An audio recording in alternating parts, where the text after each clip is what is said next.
கூட்டத்தில் பல்வேறு ஆலோசனைகளை தொழிற்சங்கங்களுடைய முன்னோடிகள் இங்கே முன்வைத்தீர்கள். இங்கே குறைவான தன்னுடைய நேர கடினங்களுக்கு மத்தியில் குறைந்தபட்சம் இந்த தொழிலாளர் மத்தியில் இருக்க வேண்டும், அவருடைய ஆலோசனைகளையும் கேட்டு விளக்கங்களும் தர வேண்டும் என்பதற்காக மாண்புமிகு அமைச்சர் அவர்கள் வந்திருக்கிறார்கள். அவரை முதலில் வரவேற்று தொழிலாளர் நலன் திறன் மேம்பாடு அமைச்சர் மட்டுமல்ல,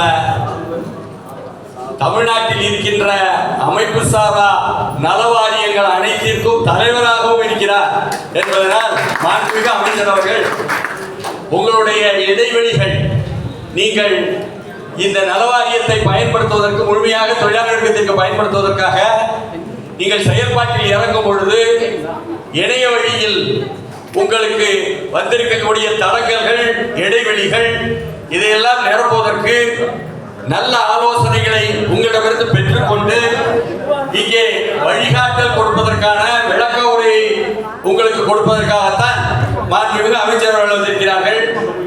அதனால்தான் நான் இங்கே குறிப்பாக சொல்ல போனால், இன்றைக்கு தமிழ்நாடு 24 ஆண்டுகளாக இப்படி ஒரு அமைப்புசாரா தொழிலாளர்கள் கட்டுமான தொழிலாளர்களுக்கான நலவாரியம் என்ற ஒன்றை கொண்டு வந்து அறுதியிட்டிருப்பது இந்திய துணைக்கண்டத்திலேயே ஒரு முன்மாதிரி என்பதனால் தான் பாராட்டப்படுகிறது என்று சொல்லும் பொழுது இதனுடைய தொடர் செயல்பாடுகள் உள்ளபடியே சொல்ல போனால், ஆரம்பத்தில் விண்ணப்பதாரர்களிடம் சிறிய தொகை பெற்றுக் கொண்டு செய்த நலவாரி உறுப்பினர் என்பதை தலைவர் கலைஞருடைய ஆட்சியில் அதை விலையில்லாத அளவுக்கு இலவசமாக செய்வது என்று தொழிலாளர்களுடைய முன்னோடிகளுக்காக தொழிற்சங்கங்கள் சேவை பணி பெற்றுக் கொள்வது என்பது வேறு. அப்படியாக கொண்டு வந்திருக்கக்கூடிய இந்த நேரத்தில் இதில் உங்களுக்கு வந்திருக்கும் தடங்கல்களை தெளிவுபடுத்தி நான் தொழிலாளி மத்தியில் இருக்கணும், தொழிலாளி போடுற இடத்துல வரணும் என்று சொல்லக்கூடிய ஒரு அமைச்சராக நமது மாண்புமிகு அமைச்சர் அவர்கள், இன்னமும் சொல்ல போனால் உழைக்கும் மக்கள் மத்தியில் இருந்து வந்ததனால் மாண்புமிகு அமைச்சர் அவர்கள் நீங்கள் முழுமையாக அவர் உங்களுக்கு வழிகாட்டுவார், உங்களுடைய தடங்கல்களை நீக்கி கொடுப்பார் என்ற நம்பிக்கையின் அடிப்படையில் தான் இந்த கூட்டமைப்பு மாண்புமிகு அமைச்சர்களுக்கு அழைத்திருக்கிறார்கள் எனும் பொழுது, நமக்கு இடையிலே உங்களில் வந்திருக்கக்கூடிய குறைபாடுகள் எல்லாம் என்ன?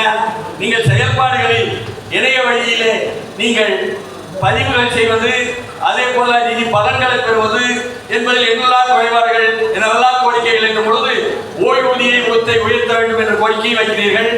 அதை நல்ல முறையில் பரிசீலித்து செயல்படுத்துவதற்குத்தான் இன்றைக்கு தமிழ்நாடு அரசும் சரி, அதே போல மாண்புமிகு அமைச்சரும் சரி அதை முன்வைப்பதற்கு தயாராக இருக்கிறார்கள் என்ற நற்செய்தி வந்து கொண்டிருக்கும் நேரத்தில் தான் நாம் கேட்கிறோம். இங்கே பலரும் எங்களிடம் சொன்னார்களே, அதாவது ஒன்றிய அரசு ஈஷாம் என்று சொல்லி ஒரு பதிவை கொண்டாந்தாங்க. இதுல நிறைய தொழிலாளி குழம்பி போய் ஏங்க நாங்க அதுல பதிவா இதுல பதிவான்னு கேட்டாங்க. இப்ப தமிழ்நாட்டில் அனைத்து விதமான உங்களுக்கு தேவையான ஒரு குடும்பத்திற்கு தேவையான ஒரு தொழிலாளிக்கு தேவையான அவருடைய குடும்பத்தில் எதிர்காலத்தில் ஓய்வூதிய காலத்தில் அவருடைய மரணத்தில் அவருடைய முடக்கத்தில் அவருடைய குடும்பத்தில் அதில் இருக்கக்கூடிய பெண்களுக்கான திருமணத்தில் அவருடைய கல்வி பணிக்கு எல்லாவற்றிற்கும் உதவிகரமாக செய்யக்கூடிய அந்த உதவி நிதி பலன்களை கொடுத்து கொண்டிருக்கின்ற இந்த நலவாரியம் என்பது நான் ஏற்கனவே சுட்டிக்காட்டியது போல இந்திய துணைக்கண்டத்திலே முதன்மையாக இருப்பதனால் அதை தொடர்ந்து செயல்படுத்துவதற்கு தடங்களாக இருக்கக்கூடாது. ஏனென்றால் இது மாநிலத்தின் உரிமை, மாநில சுயாட்சி உரிமை. ஒன்றிய அரசினுடைய எந்த ஒரு உதவியும் தடங்கள் இல்லாமல் இருக்க வேண்டும் என்ற வழிகாட்டலையும் கூட நீங்கள் எதிர்பார்த்து இருக்கிறீர்கள் என்பது தெரியும். அப்படிப்பட்ட ஒரு சூழலில் தான் உங்களுடைய கோரிக்கைகளை எல்லாம் நீங்கள் எழுதி கொடுக்கிறீர்கள். அமைச்சரும் அதை கவனித்து நிச்சயமாக உங்களுக்கு நாடி நீங்கள் கூடும் இந்த கூட்டமைப்பு கூட்டத்திற்கு வந்திருப்பதில் இருந்து அந்த செயல்பாட்டில் இருந்து நீங்கள் ஒரு நம்பிக்கையை பெறலாம். ஏன் என்று சொன்னால் உழைக்கும் மக்கள் மத்தியில் இருந்து வந்திருக்கும் மாண்புமிகு அமைச்சர் அவர்கள், அதே போல இன்றைக்கு இருக்கின்ற தமிழ்நாட்டினுடைய அரசினுடைய தலைவராக இருக்கின்ற தளபதி அவர்கள் அவரிடம் எடுத்து சொல்லி கண்டிப்பாக உங்களுக்கான நல் ஆலோசனைகளை செயல்படுத்துவதற்கான வழிமுறைகளை கூறுவார். அதனால் இப்பொழுது உங்களுக்கு இணைய வழியில் வந்திருக்கக்கூடிய தடங்கல்கள் இணைய வழி என்ன சொல்றாங்க, ஈஷாவெல்லாம் உடனடியாக அமலாயிருங்க, விண்ணப்பங்கள் பதிவாயிருது. ஆனா நம்ம நலவாரியத்திற்கான விண்ணப்பங்கள் உடனடியாக பதிவாக மாட்டேங்க, அதை கொஞ்சம் துரிதப்படுத்தணும், விரைவுபடுத்தணும் அப்படி எல்லாம் கோரிக்கைகள் வந்துச்சு.